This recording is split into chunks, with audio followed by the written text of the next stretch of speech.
বন্ধু কি অবস্থা? বন্ধু আমার না টয়লেট আছে, ভাবতেছি টয়লেটে যামু না যামু। বুঝছিস বন্ধু, 2 দিন আগে ভাত খাইছি। বুঝছস? এখন যদি টয়লেটে যাই তাহলে তো আবার খিদা লাগবে। যদি আবার খিদা লাগে তাহলে তো আবার ভাত খাওয়া লাগবে, তাই না? একবেলা ভাত খেয়ে যদি 7 দিন না পার করে পারি তাহলে কি আমার সংসার চলবো? সামনে বিয়ে শাদী করা লাগবো, শীত আইতেছে। আমি যাবো না, টয়লেটে যাইতেছি না আমি।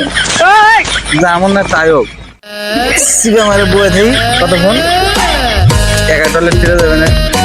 তুই কি কর বন্ধু, একটা কাম করিস, মেয়ে দেখবি কেমন মেয়ে জানো?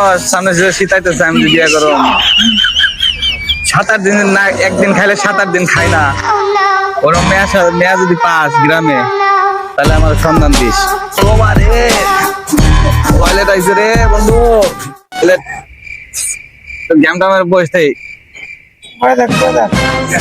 আমি যাইতেছি না কোনোভাবেই না।